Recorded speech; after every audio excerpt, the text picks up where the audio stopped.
Welcome to movie multiverse. இனி நம்ம பார்க்க போகிறது தாறுமாறான ஒரு மியூசிக்கல் காமெடி படம். படத்தோட பேர் ஸ்கூல் ஆஃப் ராக். படம் ஃபுல்லாக பாட்டு காமெடின்ட்டு செம பங்கமாக இருக்கும். நான் முடிஞ்ச அளவுக்கு தமிழ் டப்பிங்கே பண்ணிடுறேன், அப்போ தான் இன்னும் காமெடியாக இருக்கும். படத்தோட ஸ்டார்டிங்லேயே நோ வேகன்சின்ட்டு ஒரு மியூசிக் பேண்ட் கிளப்பில் பாட்டு பாடிட்டு இருக்கிறாங்க. அந்த மியூசிக் பேண்டில் தான் ஹீரோ கிட்டாரிஸ்டாக இருக்காரு. அவரோட பேர் ஃபின். தாறுமாற எல்லாரும் பாட்டு பாடிட்டு இருக்காங்க. ஹீரோ ஒரு கட்டத்தில் உருண்டுட்டு பிறண்டுட்டு கிட்டார் வாசிக்கிறான். கடைசியாக ஓவர் எமோஷன் ஆகி சட்டையில கழட்டி போட்டு ஆடியன்ஸ் யாராச்சும் பிடிப்பாங்கன்னு சொல்லி குதிக்கிறான். ஆனால் யாருமே பிடிக்கல, கீழே விழுந்து மட்டையாயிடுறான். இப்படி ஒரு பைத்தியக்காரன் தான் இந்த படத்தோட ஹீரோ. அப்படியே அங்கேருந்து கட் பண்ணி வீட்டில் காமிக்கிறாங்க. வீட்டில் ஹீரோவோட ஃப்ரெண்டு நெட், அப்புறம் நெட்டோட கேர்ள் ஃப்ரெண்டு, இவங்க 3 பேர் தான் ஒன்றா வாழ்றாங்க. நெட் சப்ஸ்டியூட் டீச்சராக வேலை செய்கிறான். அவங்க கேர்ள் ஃப்ரெண்டு மேற்கு அசிஸ்டண்ட்டாக வேலை செய்கிறாங்க. இவங்க 3 பேர் இந்த வீட்டில் ஒன்றா தான் வாழ்றாங்க. ஆனால் ஹீரோ மட்டும் வீட்டு வாடகையே கொடுத்ததே இல்லை. இதனால் நெட் கேர்ள் ஃப்ரெண்டு காண்டாயி எப்போ தான் காசு கொடுப்பேன்னு கேட்குறாங்க. அதுக்கு இவன் பேட்டில் ஆஃப் பேண்ட்ஸில் ஜெயிச்ச வாட்டி கொடுப்பேன்னு சொல்கிறான். சரி, உன் கிட்டாரையாச்சும் வைத்து காசை கொடுக்கிறதுக்கு பிகாசோ கிட்ட போய் கிட்டார் வைக்க சொல்கிறேன்னு கேட்குறான். டேய், பிகாசோ ஒரு பெயிண்டடான்ட்டு திட்டிட்டு போயிடுறாங்க. அதுக்கப்புறம் ஹீரோ அவன் பேண்டு கிட்ட போய் யார் இந்த புது பையன் அப்படின்னு கேட்குறான். நேற்று நீ கிளப்பில் பண்ண ஆக்க போகிறனால உன்னை பேண்ட்லேருந்து தூக்கியாச்சுன்னு சொல்கிறானுங்க. ஏன்டா இந்த பேண்டை உருவாக்குனதே நான் தான், எனவே தூக்கிட்டீங்களா? ஒரு புது பேண்டை உருவாக்கி பொறிச்சு பண்ணுறேன்னு சொல்லிட்டு அங்கேருந்து கிளம்பிடுறான். இப்போ அவன் கிட்டாரையாச்சும் விற்று காசு பார்க்கலான்னு பார்க்குறான். ஆனால் யாரும் வாங்க மாட்டேங்கிறாங்க. அப்போ எதர்ச்சியாக ஒரு கால் வருது. அந்த காலில் ஸ்கூல்ல இருந்து பேசுகிறாங்க. எங்கள் டீச்சர் ஒருத்தருக்கு அடிபட்டுருச்சு, நெட் ஷீப்லி இருக்காங்களா, சப்ஸ்டியூட் டீச்சர் வேணும்னு கேட்குறாங்க. வாரத்துக்கு எவ்வளோ தருவீங்க, எவ்வளோ வாரம் ஒர்க் பண்ணுன்னு கேட்டதுக்கு வாரத்துக்கு 650, கொஞ்சம் வாரம் ஒர்க் பண்ணுற மாதிரி இருக்குன்னு சொல்கிறாங்க. இதை கேட்டு ஹீரோவே குரலை மாற்றி, ஹலோ நான் தான் நெட் ஷீப்லி, வேலைக்கு எப்போ வரட்டும் அப்படின்னு கேட்குறான். அதுக்கப்புறம் ஹீரோ வேன் எடுத்துக்கிட்டு யாருக்கும் தெரியாமல் டீச்சர் வேலைக்கு போகிறான். ஸ்கூல் பிரின்சிபல் கிட்ட செக்கை ஃபின்னுங்கிற பேருக்கு அனுப்பிடுங்கன்னு சொல்கிறான். பிரின்சிபல், இதெல்லாம் நம்ம ஸ்கூல் முடிச்சு பேசலாம், ஸ்கூல் 8:15 ஆரம்பிச்சு 3 மணிக்கு முடிஞ்சிருன்னு சொல்கிறாங்க. அப்புறம் இந்த ஊர்லேயே எங்கள் ஸ்கூல் தான் பெஸ்ட் ஸ்கூல், ஏதாச்சும் பசங்க ராவடி பண்ணால் பார்த்துக்கோங்கன்னு சொல்கிறாங்க. நீங்கள் ஒன்றும் டென்ஷன் ஆகாதீங்க, ஏதாச்சும் பசங்க ராவடி பண்ணால் நான் சாத்திடுறேன் அப்படிங்கிறாரு. இல்லை, அப்படி இல்லை, எங்கள் ஸ்கூலில் பண்ண மாட்டோம், ஏதாச்சும் ராவடி பண்ணால் என்கிட்ட அனுப்பிச்சிங்கன்னு பிரின்சிபல் சொல்கிறாங்க. அதுக்கப்புறம் பசங்க கிட்ட அவங்க புது டீச்சர் மிஸ்டர் ஷ்னீப்லின்ட்டு இன்ட்ரடியூஸ் பண்ணுறாங்க. ஹீரோவும் போர்டில் போய் மிஸ்டர் ஷ்னீப்லின்ட்டு பேர் எழுதாண்டு பார்க்குறாரு. ஆனால் ஸ்பெல்லிங் தெரில. பசங்களா நீங்கள் என்ன ஷார்ட்டாக மிஸ்டர் எஸ்என் கூப்பிடலான்னு சொல்லி சமாளிக்கிறாரு. பிரின்சிபல் போன வாட்டி ஒரு பொண்ணுகிட்ட பண்ணை வாங்கி சாப்பிட்டுட்டு இருக்கிறான். சம்மர்னு ஒரு பொண்ணு, நான் தான் கிளாஸ் லீடர், எங்கள் பழைய டீச்சர் வெக்காபுலரி குவிஸ் அப்புறம் ரீட் பண்ண வைப்பாருன்ட்டு லைனாக சொல்லிட்டுக்கிறா. அது மட்டும் இல்லாமல் அங்கே ஒரு போர்டை காமிச்சு எங்களுக்கு மெரிட் டிமெரிட்டுக்கெலாம் ஸ்டார்லாம் கொடுப்பாங்க அப்படின்னு காட்டுறா. ஹீரோ என்ன கன்றாவியான ஸ்கூல்டான்ட்டு அந்த சாட்டை கிழிச்சு போட்டு எல்லாம் ரெஸ்ட் எடுங்கன்னு சொல்லிடுறான். அப்புறம் எப்படா டைம் முடின்ட்டு பார்த்துட்டே இருந்து பசங்களுக்கு முன்னாடி இவன் வீட்டுக்கு ஓடி போயிடுறான். இப்போ ஹீரோக்குன்னு தனியாக மியூசிக் பேண்டு ஃபார்ம் பண்ண ஊரு பூரா போஸ்டர் அடிக்கிறான். அதெல்லாம் பார்த்து கலாச்சிட்டு போகிறாங்க. ஹீரோவோட ஃப்ரெண்டு இதுக்கு முன்னாடி மியூசிக் பேண்டில் தான் இருந்தான், ஆனால் இப்போ கூப்பிட்டா வரமாட்டேங்கிறான். அடுத்த நாள் ஸ்கூலில் கம்முனே இருக்கிறாரு, எதுவுமே லெசன் எடுக்காம. அந்த சம்மர் பொண்ணு கடுப்பாய் எங்கள் அப்பா அம்மா வருஷம் இதுக்காக 15,000 கட்டல அப்படிங்கிறா. சரின்ட்டு ஹீரோவோ, உங்களுக்கு என்ன லெசன் தானே எடுக்கணும், முக்கியமான லெசன் எடுக்கிறேன் கேட்டுக்கோங்க. பிஇ ஸ்டூடெண்ட் எல்லாருமே வேலை இல்லாமல் இருக்கிறாங்க படித்து முடிச்சுட்டு. ஓசோனில் ஓட்டை விழுந்துருச்சு, அமேசான் கார்டு பற்றிட்டு எரியுது, நீங்கள் எவ்வளோ படித்தாலும் தோத்தவங்களையே தான் வர போகிறீங்க, ஸோ எல்லாத்தையும் விட்டுட்டு போங்கன்னு சொல்லி கத்துறான். இவர் பேசிகிட்டே இருக்கும்போது பிரின்சிபல் அங்கே வந்து இன்னைக்கு செவ்வாய்க்கிழமை பசங்களுக்கு மியூசிக் கிளாஸ்ன்னு சொல்லி கூப்பிட்டு போயிடுறாங்க. ஹீரோவோ அந்த மியூசிக் கிளாஸை ஒளிஞ்சிருந்து பார்க்குறான். பசங்க எல்லாரும் தாறுமாறாக வாசிக்கிறாங்க. உடனே ஓடி போய் வண்டியில் இருந்த பியானோ, கிட்டார், ட்ரம்ஸ் எல்லாத்தையும் தூக்கிட்டு வந்து கிளாஸ் ரூமில் வச்சிடறான். பசங்களாம் கிளாஸுக்கு வந்த வாட்டி ஜாக்குன்னு ஒரு பையனை கூப்பிட்டு, உனக்கு கிட்டார் வாசிக்க தெரியும் தானே, இந்தான்னு சொல்லி ஒரு கிட்டாரை மாட்டி விட்றான். நான் வாசிக்கிற மாதிரியே வாசின்னு சொல்லி துப்புச்சு குத்தும் தும் துப்புச்சு குத்தும். அவனும் கரெக்டாக அதே மாதிரி கிட்டாரில் வாசிக்கிறான். அதுக்கப்புறம் வெவ்வேறு டியூன் போட்டு காமிக்கிறான், எல்லாமே கரெக்டாக வாசிக்கிறான். அப்புறம் லாரன்ஸ்னு ஒரு பையனை கூப்பிட்டு பியானோ வாசிக்க சொல்லி ஒரு நோட்ஸை கொடுக்குறான். அந்த பையனு பியானோவில் வாசிக்க ஹீரோ ஹே ரப்பா பிரபா பிரபான்ட்டு வேற ஒரு பாட்டு இங்கிலீஷில் பாடினா அது என்னன்னு தெரியல. அப்புறம் கேட்டின்னு ஒரு பொண்ணை கூப்பிட்டு, நீ வாசிச்ச செல்லோ மாதிரி தான் இது இருக்கும், இது ஒரு பேஸ் கிட்டார், இது கொஞ்சம் கமுத்தி போட்டு வாசிக்கணும்னு சொல்கிறான். கடைசியாக யாருக்காச்சும் ட்ரம்ஸ் வாசிக்க தெரியுமான்னு கேட்குறான். ஃப்ரெட்டின்னு ஒரு பையன் எந்திரிச்சு வரான். அவங்ககிட்ட ஸ்டிக்கை கொடுத்து டண்டனக்கா டனக்கனக்கா இந்த டியூனை மட்டும் போடுங்கிறான். அவனும் கரெக்டாக அதே மாதிரி போடுறான். ஓகே பசங்களா, நமக்கு இப்போ ஏகப்பட்ட வேலை இருக்குது, யாருமே ஃபெயில் ஆகக்கூடாதுன்ட்டு மற்ற பசங்கிட்ட சொல்கிறான். மிஸ்டர் எஸ், நீங்கள் தானே படிக்க வேணான்னு சொன்னீங்கன்ட்டு சம்மர் பொண்ணு கேட்டதுக்கு, நான் சும்மா உனக்கு டெஸ்ட் பண்ணேன், அந்த டெஸ்ட்டில் நீ பாஸ் பண்ணிட்ட, உனக்கு 4.5 ஸ்டார் இன்க்ரிமெண்ட் அப்படிங்கிறான். ஓகே பசங்களா, நம்மளா சேர்ந்து ஒரு ப்ராஜெக்ட் பண்ண போகிறோம், அந்த ப்ராஜெக்டோட பேர் ராக் பேண்டுங்கிறான். இந்த ப்ராஜெக்ட்டை வச்சு நம்ம காம்படிஷனில் கலந்துக்க போகிறோம், அந்த காம்படிஷனில் நம்ம எப்படியாச்சும் ஜெயிச்சாகணும்னு சொல்கிறான். அதுக்கப்புறம் மியூசிக் பேண்டுக்கு 2 பொண்ணுங்களை பேக்கப் சிங்கராக செலக்ட் பண்ணிக்கிறான். சம்மர் பொண்ணு எனக்கும் பாட தெரியுன்னு சொல்லிட்டு பாடுறா. இல்லை நீ வீட்டில் ஓரமாக போய் பாடு, இல்லை உனக்கு நான் வேறு வேலை தரேன்னு சொல்லிடுறான். லஞ்சில் ஹீரோ சாப்பிட்டு இருக்கும்போது லாரன்ஸ் அவங்ககிட்ட வந்து, ராக் பேண்டில் இருக்கிறவங்களாம் பார்க்கறதுக்கு கூலாக இருப்பாங்க, நான் அப்படி இல்லைன்னு கேட்குறான். ராக் பேண்டில் நம்ம லுக்கு முக்கியம் இல்லை, நம்ம வாசிக்கிற இன்ஸ்ட்ருமெண்ட் தான் பேசும்போது, நீ வாசிட்டாவே போது ஃபேமஸ் ஆகிடும்னு சொல்லி அனுப்புகிறான். அடுத்த நாள் ஹீரோ பேண்டில் இல்லாத பசங்களெல்லாம் டிபார்ட்மெண்ட் வைஸ் பிரிக்கிறான். தடியா, குள்ளையா, அப்புறம் கலர் பேண்ட்டு, நீங்கள் 3 பேர் தான் செக்யூரிட்டி, உங்களுக்கு தாண்டி காக்கா கூட உள்ள வரக்கூடாது. உங்கள் மிஷினே இந்த இடத்த விட்டு சவுண்டு வெளியே போகக்கூடாது, மொத்த இடத்தையும் அட்டையை வச்சு அடைங்க. அப்போ அந்த கலர் பேண்ட் பையன் வந்து, நான் வேணா பேண்டோட ஸ்டைலிஸ்டாக இருக்கணுமான்னு கேட்குறான். சரி ஏதோ ஒன்று பண்ணுன்னு சொல்லி அனுப்பிக்கிறான். அப்புறம் அங்கேருந்து இன்னொரு 3 பசங்க கிட்ட, நீங்கள் தான் டிரான்ஸ்போர்ட்டேஷனை பார்த்துக்க போகிறீங்க, ஏகப்பட்ட இன்ஸ்ட்ருமெண்ட்டை இடம் மாற்றணும், அது எல்லாமே உங்கள் பொறுப்புன்னு சொல்கிறான். கடைசியாக சம்மர் அப்புறம் 2 பொண்ணுங்கிட்ட, உங்கள் வேலையை பேண்டோட டிஷர்ட், ஹேட் எல்லாத்தையுமே அட்வர்டைஸ் பண்ணணும், அப்புறம் உங்கள் மிஷின் பேண்டுக்கு நல்ல பேரை வைங்கன்னு சொல்கிறான். அடுத்த நாள் சம்மர் ஹீரோ கிட்ட வந்து என்னை பேண்டோட குரூப் ஆக்கலான்னு பார்க்குறியா? குரூப்பினா அந்த மாதிரி பொண்ணுங்க தானே அப்படின்னு கேட்குறா. இதை கேட்ட ஹீரோ, இந்த மாதிரி நீ மற்ற பசங்கிட்ட சொல்லிடாத, உன்னை பேண்டோட மேனேஜர் ஆக்குறேன், இனி மற்றவங்கள வேலை செய்கிறாங்களான்னு பார்க்குறத உன்னோட வேலையன்னு சொல்கிறாரு. சம்மரும் இதை சீரியஸாக எடுத்துகிட்டு கிளாஸில் அட்டனன்ஸ்லாம் எடுத்துட்டுக்கிறா. நீ அட்டனன்ஸ் எடுத்துலாம் போய் உட்காருன்னு சொல்லிட்டு, பசங்களா உங்களுக்கு யாருக்குமே ராக் பேண்டுன்னா என்னன்னு தெரியல, இனி காலையில் 8:15 10 மணிக்கு ராக்கோட ஹிஸ்ட்ரி நடத்துவேன், 10 to 11 வரைக்கும் ராக் தியரியை பற்றி நடத்துவேன், அப்புறம் எண்ட் ஆஃப் த டே வரைக்கும் நம்ம ஃபுல்லாக ப்ராக்டிஸ் தான் பண்ண போகிறோம், நான் செம்மையான ஒரு பாட்டு எழுதியிருக்கேன், அதை தான் நம்ம பாட போகிறோன்னு சொல்கிறான். சரி மிஸ்டர் எஸ், அந்த பாட்டு பாடுங்கன்னு சொல்லி பசங்களாம் கேட்குறாங்க. இவனு பாட ஆரம்பிக்கிறான். இந்த சீன் இங்கிலீஷில் வேறு மாதிரி இருக்கும், நான் அதை அப்படியே தமிழ் டப்பிங் பண்ணுறேன். ஒரு இருட்டான ஸ்டேஜ் இருக்கும், அது மேலே கொஞ்சம் வெளிச்சடிக்கும். என் கையில் ஒரு கிட்டார் இருக்கிறதா நினச்சிக்கோங்க. மிஸ்டர் எஸ், இது எங்கே கேட்ட மாதிரியே இருக்குது, அதெல்லாம் முக்கியம், கம்முன்னு உட்காரு. ரக்கிட்டா ரக்கிட்டா ரக்கிட்டா அப்படின்னு நான் சொல்லுவேன், பேக்கப் சிங்கர்ஸ் ஹூ அப்படின்னு சொல்லணும். மறுபடியும் ரக்கிட்டா ரக்கிட்டா ரக்கிட்டா அப்படின்னு நான் சொல்லுவேன், பேக்கப் சிங்கர்ஸ் மறுபடியும் ஹூன்னு சொல்லணும்.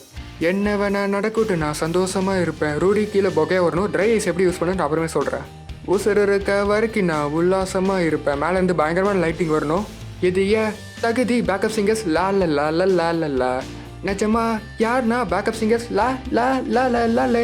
லாரன்ஸ் நடுவில் ஒரு பயங்கரமான வீட்டு வரும், அதை நீட்டாக பார்த்துக்கணும். என்னை தோக்கடிக்க ஒருத்த மட்டும் வருவானே, யார் சார் அது? பாடும்போது நடுவில் இப்படி கேள்வியெல்லாம் கேட்கக்கூடாது. ஆடா அவனை இங்கே நான் தானே, பீட்டை கண்டினியூ பண்ணிங்க, எங்களோட கோரஸாக பாடுங்க. ஆடா அவனை இங்கே நான் தானே, இதோட பீட்டை போட்டு பாட்டை முடிக்கிறோம். இதே மாதிரி தான் நான் எப்படி பாட்டை கொலை பண்ணணும், அதே மாதிரி படத்தில் ஹீரோ பண்ணியிருப்பாரு, ஆனால் ஒரே டேக்கில் பண்ணியிருப்பாரு. சம்மர் இந்த பாட்டு எனக்கு ரொம்ப பிடிச்சிக்குதுன்னு சொல்கிறா. லஞ்சில் 2 பொண்ணுங்க மிஸ்டர் எஸ் பேண்டுக்கு நேம் பபிள் பீன் வைக்கலாமான்னு கேட்குறாங்க. இது ஏதோ சின்ன பசங்க பேர் மாதிரி இருக்கிறதுனால ராக் பேண்டுக்கு ஏற்ற மாதிரி பேர் வைங்கன்னு சொல்லி அனுப்புகிறான். பிரின்சிபல் மிஸ்டர் ஷினிப்லி மற்ற ஸ்டாஃப் கிட்டலாம் பேசுங்கன்னு சொல்லி உட்கார வைக்கிறாங்க. மற்ற ஸ்டாஃப்லாம் ஹீரோ கிட்ட அவங்க டீச்சிங் கொள்கை என்னன்னு கேட்குறாங்க. அதுக்கு ஹீரோ, நல்ல நல்ல பிள்ளைகளை நம்பி நாடே இருக்குது தம்பின்னு சொல்கிறான். இது கொள்கை மாதிரி இல்லையே, எங்கே கேட்ட மாதிரி இருக்குது மற்ற ஸ்டாஃப்லாம் நினைக்கிறாங்க. ஒரு பக்கம் செக்யூரிட்டி டீம் வாக்கி டாக்கி கேமரான்ட்டு பயங்கரமாக ரெடி பண்ணிட்டுருக்காங்க. மற்ற பசங்களாம் தாறுமாறாக வாசிக்கிறாங்க. ஹீரோவும் நல்லா மாசாக சொல்லி கொடுக்குறாரு. ஸ்கூல் முடிஞ்சு பசங்களாம் போகும்போது ஏஆர் ரஹ்மான், இளையராஜா, யுவன் சங்கர் ராஜா சிடியில் கொடுத்து இதெல்லாம் பார்த்து நல்லா ட்ரைனிங் எடுங்கன்னு கொடுத்து அனுப்புறாரு. அப்போ ஒரு பொண்ணு வந்து எனக்கு டிரான்ஸ்போர்ட் டிபார்ட்மெண்ட்டில் இருக்கிறது பிடிக்கல, எனக்கு பாட்டு பாடணும்னு ஆசை அப்படின்னு சொல்கிறா. சரி பாடுன்னு சொன்னதுக்கு அந்த பொண்ணு நல்லா வெறித்தனமாக பாடுறா. இதை ஏன் என்கிட்ட முன்னாடியே சொல்ல, இந்த ஸ்ரேயா கோஷல் பாட்டு, இதை பார்த்து நல்லா ட்ரைனிங் எடு. பசங்களோட அப்பால ஒரு பக்கம் ஹோம்ஒர்க் பண்ணிட்டு மியூசிக் கேளுன்ட்டு ஒரு பக்கம் திட்டிட்டு இருக்கிறாங்க. ஹீரோ கிளாஸுக்கு வந்து ராக் மியூசிக்னா என்னன்னு கேட்குறான். பொண்ணுங்களை கரெக்ட் பண்ணுறது இல்லை, தண்டமாக சுற்றுறது அதுவும் இல்லை, உண்மையான ஆம்பளையை மாறுது. எஸ், அதான் கரெக்டான ஆன்சர். இப்போ எனக்கு ராக் மியூசிக் தெரியும், அதனால நான் ஒரு ஆம்பளை. என்னை எதுக்கு எந்த ஆம்பளைக்கு தைரியம் இருக்குது? வாயை மூடு ஷ்னப்லி. எஸ், இன்னும் கொஞ்சம் எதிர்பார்க்குறேன். வெளியே போட ராஸ்கல். எஸ் அப்படிதான், கமான் காய்ஸ். நீ ஒரு கேவலமான டீச்சர், பைபிள் அதே சாக்கில் உண்மை சொல்றியா?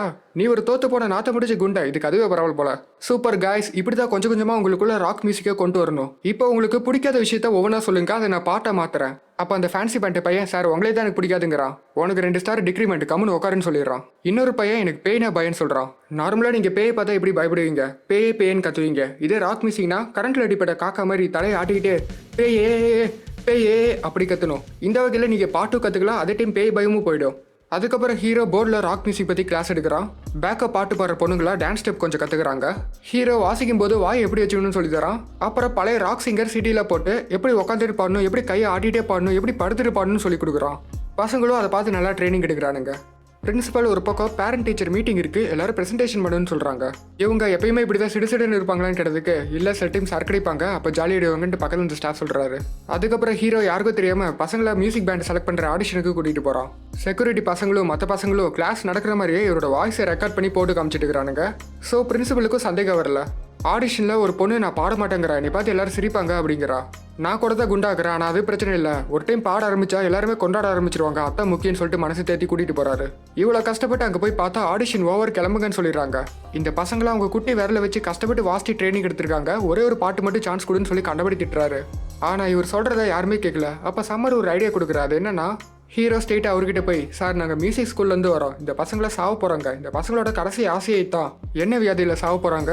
ஸ்டிக்கிமோனியோடியாசிஸ், அது ஒரு ரேர் பிளட் டிசீஸ். இப்படி ஒன்று கேள்விப்பட்டதே இல்லையா? நல்லவேளை நீங்கள் கேள்விப்படல, இது ரொம்ப கொடிய வியாதி. பசங்களும் இதுக்கு ஏற்ற மாதிரி இரும்பிட்டு ஆக்ட் பண்ணுறாங்க. ஒரு பையன் ரோடுன்னு கூட பார்க்காம படுத்துக்கிட்டான். இப்படியெல்லாம் பையில விடுவோம், அவரே இறக்கப்பட்டு செலக்ட் பண்ணிக்கிறாரு.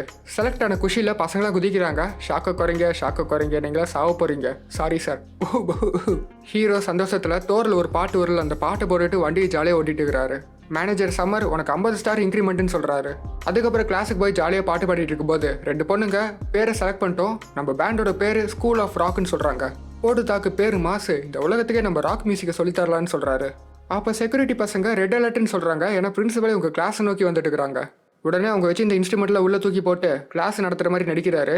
கொஞ்சம் ஓவரா நடிச்சு 10 வயசு பசங்களுக்கு E=MC² நடிக்கிறாரு. பிரின்சிபல் இங்கிருந்து பாட்டு பாடுற சத்தம் கேட்டுச்சு, அதனால தான் வந்தேன். அது என்ன கிட்டாரு அப்படின்னு கேட்குறாங்க. ஓ அதுவா, நான் பாட்டு பாடிட்டே சொல்லி கொடுக்குறேன், அப்போ தான் ஈஸியாக புரியுன்ட்டு சமாளிக்கிறாரு. பிரின்சிபலும் சரி நானும் உட்காந்துக்கிறேன், நீங்கள் நடத்துங்க பார்க்கணுன்ட்டு ஆசையாக இருக்குன்னு சொல்கிறாங்க. இவனு கிட்டார் எடுத்துட்டு கணக்கு நமக்கு நல்லது, அதில் தெரிஞ்சிக்க நிறைய மேட்ரு உள்ளது அப்படின்னு கண்டபடி பாடிட்டு இருக்கிறான். உங்கள் டீச்சிங் ரொம்ப டிஃப்ரெண்ட்டாக இருக்குன்னு கேட்டதுக்கு எங்கள் தலைவன் டிஆர் தான் எல்லாம் சொல்லி கொடுத்தாருன்னு சொல்கிறான். அப்படியே பேசிக்கிட்டே பிரின்சிபல் கிட்டே வாங்க டீ சாப்பிடலான்னு சொல்லிட்டு ஒரு பார் கூட்டிகிட்டு போயிடுறான். அவங்களுக்கு சரக்கு ஊற்றி விட்டு அவங்களுக்கு பிடிச்ச பாட்டை வெளியிட்டே வைக்கிறான். பிரின்சிபல் ஃபுல்லாக ஜாலி முடிக்க வந்தவாட்டி பசங்களே வெளியே கூட்டு போகலான்ட்டு இருக்கிறேன் அப்படின்னு சொல்கிறான். அவங்க ஃபஸ்ட்டு வேணான்னு சொன்னாலும் சரின்ட்டு அப்புறமேட்டு ஒத்துக்கிறாங்க. சரி வந்த வேலை முடிஞ்சிச்சுன்ட்டு பிரின்சிபல் மறுபடியும் ஸ்கூலில் விட போகிறான். பிரின்சிபல் இவங்கிட்ட 6 வருஷ சர்வீஸில் யாருமே நீ வெளியே கூப்பிட்டதில்ல, ரொம்ப தேங்க்யூன்னு சொல்கிறாங்க. அது மட்டும் இல்லாமல் நானும் ஜாலி டைப் தான், ஆனால் இந்த பேரண்ட்ஸோட ப்ரெஷர்னால தான் இப்படி ஆகிட்டேன்னு சொல்கிறாங்க. அடுத்த நாள் போட்டிக்கு எல்லா மெட்டீரியலும் கரெக்டாக இருக்குதான்ட்டு சம்மரோ ஹீரோவோ செக் பண்ணிட்டு இருக்கிறாங்க. அந்த ஃபேன்சி பேண்ட் பையன் கேவலமான ஒரு கெட்டப் ரெடி பண்ணி காட்டுறான். நல்லா இல்லைன்னு சொன்னதுக்கு இதுக்கு மேலே என்னால் ஒன்றும் பண்ண முடியாது, பெசாம எல்லாரும் ஸ்கூல் யூனிஃபார்ம் போட்டு போங்கடான்னு சொல்கிறான். இதை கேட்ட ஹீரோ இந்த ஐடியாவே நல்லா இருக்கு, பெசாம யூனிஃபார்மே எல்லாரும் போட்டு போகலாம், டிஃப்ரெண்டாக இருக்குன்னு சொல்கிறான். அப்போ ஜாக் ஒரு பாட்டு எழுதிக்கிறான், அந்த பாட்டு சூப்பராக இருக்கு, அதே எல்லாரும் பாடுறாங்க. கடைசியாக பசங்க கிட்ட நாளைக்கு உங்களுக்கு முக்கியமான நாள், நீங்கள் பண்ண உழைப்புக்கு எல்லாத்துக்கும் நாளைக்கு தான் பலன் கிடைக்க போது, எல்லாருக்கும் சல்யூட்னு சொல்லி அனுப்புறாரு. பிரின்சிபல் ஒரு பக்கம் இன்னைக்கு நைட்டு பேரண்ட்ஸ் டீச்சர் மீட்டிங்கு என் கூட வாங்க, அப்போ தான் நான் கொஞ்சம் டென்ஷன் இல்லாமல் இருப்பேன், அது மட்டும் இல்லாமல் நீங்கள் ப்ரெசன்டேஷன் பண்ணும், அதனால் கண்டிப்பாக வந்தாகணும்னு சொல்கிறாங்க. ஹீரோவும் வீட்டில் கோட் ஷூட்லாம் போட்டு ரெடி ஆகிட்டுக்கிறான். அப்போ வீட்டுக்கு செக் வருது, அது நெட்டோட பேரில் வந்திருக்கு. அந்த செக் ஆக்சுவலாக ஸ்கூல்லேருந்து ஹீரோக்கு வந்த செக். அதுக்கப்புறம் தான் நெட்டுக்கிட்ட உன் பேர் சொல்லித்தான் நான் ஸ்கூலில் போய் வேலை செய்கிறேன், யாரையும் சொல்லிடாதுன்னு சொல்லிட்டு கிளம்பிடுறான். ஸ்கூலில் பிரின்சிபல் கிட்ட நான் ப்ரெசன்டேஷன் பண்ண வரலன்னு சொல்கிறான். ஆனால் பிரின்சிபல் நீ நல்ல டீச்சர் தான், சப்ஸ்டியூட் டீச்சராக இருந்தாலும் பரவாயில்ல வான்னு சொல்லி கூப்பிட்டு போகிறாங்க. பேரண்ட்ஸ் கிட்ட ஹீரோ பசங்களுக்கு நாங்கள் English, maths, social, science, Latin, French, English, math சொன்னதே திருப்பி சொல்கிறேன்னா ஏதோ ஒன்று எல்லாத்தையுமே சொல்லிக் கொடுக்குறோம். அப்போ சில பேரண்ட் ஹீரோ கிட்ட எங்கள் பையன் எப்போத்தாலும் மியூசிக்னு தான் சொல்கிறான், வளர்ந்த மியூசிஷியன் ஆகணும்னு சொல்கிறான், இந்த மியூசிக் சீடியில் இப்படி உங்ககிட்ட கிடச்சிச்சின்னு கேட்குறாங்க. வெளியே வேறு நெட்டோட கேர்ள் ஃப்ரெண்டு போலீஸோட வந்திருக்கா, எல்லா மேட்டரும் தெரிஞ்சு.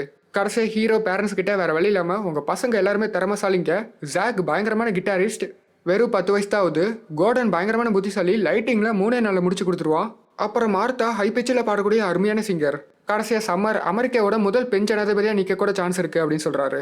இப்போ எல்லாருக்கும் எல்லா உண்மையும் தெரிஞ்சிருச்சு, இவரும் கம்முன்னு வீட்டுக்கு வந்துடுறாரு. அடுத்த நாள் பசங்களோட பேரண்ட்ஸ் எல்லாருமே பிரின்சிபல் கிட்ட போய் இப்படி ஒரு ஃப்ராட் எப்படி ஸ்கூலில் விட்டீங்கன்னு கேட்குறாங்க. பசங்கள ஒரு பக்கம் இந்த 3 வாரம் நல்லா ஜாலியாக இருந்தோம், ஸ்கூலில் கற்றுக்கிட்டதை விட நிறையவே கற்றுக்கிட்டோன்னு சொல்கிறாங்க. கடைசியாக அந்த போட்டிக்கு நம்ம கண்டிப்பாக போய் ஆகணும்னு சொல்லிட்டு முடிவு எடுக்கிறாங்க. சம்மர் பஸ் டிரைவர் கிட்ட ஃபீல்ட் ட்ரிப் போகிறோம், டீச்சரை வீட்டுக்கு போய் தான் கூப்பிடுன்னு சொல்லிட்டு ஏமாற்றி கூட்டி போயிடுறா. அங்கேருந்து ஸ்ட்ரைட்டாக கிளம்பி ஹீரோ வீட்டுக்கு போய் சீக்கிரம் வாயான்னு சொல்லி கூப்பிட்றாங்க. ஹீரோ எல்லாரும் பசங்கிட்டையும் லெட்ஸ் ராக்குன்னு சொல்லிட்டு உங்கள் எல்லாருக்கிட்டையும் மன்னிப்பு கேட்டுக்கிறேன் உங்ககிட்ட போய் சொன்னதுக்கு அப்படின்னு சொல்கிறான். சம்மர் இதெல்லாம் அப்புறம் பார்த்துக்கலாம் வாங்கன்னு சொல்லிட்டு வெறித்தனமாக கிளம்புறாங்க. ஹீரோவோட ஃப்ரெண்டு நெட்டு ஒரு பக்கம் இவ்வளோ நாளாக உன் பேச்சு கிட்டதில் போது நானும் பார்க்க போகிறேன்னு சொல்லிட்டு அவனும் கிளம்பிடுறான். பேட்டில் ஆஃப் பேண்ட்ஸில் ஹீரோவோட பழைய டீமான நோ வேகன்சி பாடிட்டு இருக்கிறாங்க. ஒரு பக்கம் இந்த மேட்டரில் தெரிஞ்சு பேரண்ட்ஸும் பிரின்சிபலும் அந்த இடத்துக்கு வந்துடுறாங்க. ஹீரோ பசங்க கிட்ட ஒரே ஒரு பாட்டு தான் பாட போகிறோம், நல்ல பாட்டாக பாடணும், ஜாக்கோட பாட்டு சூப்பராக இருக்குது என்னோடதோட, ஸோ அதே பாடலான்னு சொல்கிறான். கார்டன் லைட்டிங் எப்படி போடுறதுன்னு கேட்டதுக்கு உன் முழு திறமை காட்டி எப்படியாச்சும் ஒன்று போடுன்னு சொல்கிறாரு. அந்த ஃபேன்சி பேண்ட் பையன் யூனிஃபார்ம் தானே கேட்டேன், உனக்கு ஒரு யூனிஃபார்ம் எடுத்து வந்திருக்கேன் போட்டுக்கோன்னு சொல்லி கொடுக்குறான். நோ வேகன்சி டீம் பாடி முடிச்சோடி ஸ்கூல் ஆஃப் ராக் பாட போகிறாங்க. பாட்டு சும்மா வேறு லெவலில் இருக்குது. கார்டன் மாசம் லைட்டிங் போட்டு அனிமேஷனில் ப்ரொஜெக்ட் பண்ணுறான், அதெல்லாம் செமையாக இருக்குது. கொஞ்சம் பசங்க ட்ரை ஐஸ்லாம் யூஸ் பண்ணி ஸ்டேஜில் போக வர வைக்கிறாங்க. பேக்கப் சிங்கர்லாம் பாடிட்டே வர்றாங்க, எல்லா பசங்களும் தாறுமாறாக பாடுறாங்க. நான் இதை சொன்னால் புரியாது, இந்த சீனோட வீடியோ லிங்கை கமெண்ட்டில் பின் பண்ணுறேன், அங்கே போய் பார்த்துக்கோங்க. ஒரு வழியாக எல்லாரும் பாடி முடிச்சோட்டி எல்லாரும் ஆடி போயிடுறாங்க. யாருப்பா இந்த டீமோட மேனேஜர், எனக்கே பார்க்கணும் போல இருக்குன்னு சொல்கிறாங்க. சம்மர் அவங்க கிட்ட போய் hi nice to meet you, நான் தான் இந்த டீமோட மேனேஜர்னு சொல்கிறான். ஆனால் இவ்வளோ பண்ணியும் ப்ரைஸை நோ வேகன்சி டீமுக்கு கொடுத்துறாங்க. காசு வராதனால ஹீரோ ரொம்ப சோகமாயிடுறான். பசங்க அவங்க கிட்ட ஜெயிக்கிறமோ தோக்கிறமோ முக்கியம் இல்லை, நம்ம யாரு 4 பேர்த்து எடுத்து காமிச்சாச்சின்னு சொல்கிறாங்க. பிரின்சிபலும் ஹீரோ கிட்ட வந்து உன் மேலே எனக்கு கோவமே இல்லை, ஏன்னா இவ்வளோ டேலண்டாக இருக்கிற பசங்க எல்லாருமே செம டேலண்டாக இருக்காங்கன்னு சொல்கிறாங்க. ஆடியன்ஸ் எல்லாருமே ஸ்கூல் ஆஃப் ராக்னு கத்துறாங்க. சரின்ட்டு இவங்களும் இன்னொரு பாட்டு பாடுறாங்க, அந்த பாட்டு செமையாக இருக்கும், அதையும் கமெண்ட்டில் பின் பண்ணுறேன். இந்த பாட்டோட படமும் முடியுது. கடைசியாக ஹீரோவும் நெட்டு சேர்ந்து ராக் மியூசிக்னே தனியாக ஒரு ஸ்கூல் ஆரம்பிச்சிடுறாங்க. ஸ்கூல் முடிஞ்ச வாட்டி பசங்க இங்கே வந்து கற்றுக்குவாங்க. பிகினருக்கு நெட்டு சொல்லித்தரான், கொஞ்சம் பேசிக் தெரிஞ்சவங்களுக்கு ஹீரோ பாட்டு சொல்லித்தரான். படம் முடியும் போது பாடிட்டே முடிக்கிறாங்க. இந்த படம் மூலியமாக என்னை பாட வச்சிட்டீங்களேடா. அந்த ஒன் கட் சீனை மறந்துடாதீங்க, அது செம்மையாக இருக்கும். ஹீரோ ஒரே டேக்கில் நடிச்சிருப்பாரு. ஹீரோ தான் இந்த படத்துக்கு ப்ளஸ் பாயிண்ட்டு, சும்மா தாறுமாற பாடி நடிச்சிருப்பாரு. சில விஷயம் இந்த படத்தில் சொல்கிறது கஷ்டம், நீங்கள் படமாக பார்த்தீங்கன்னா தான் புரியும். கண்டிப்பாக இந்த படத்தை மிஸ் பண்ணாமல் பார்க்கலாம். மீண்டும் ஒரு நல்ல வீடியோவில் சந்திக்கிறேன். until then signing off, வீச்சு.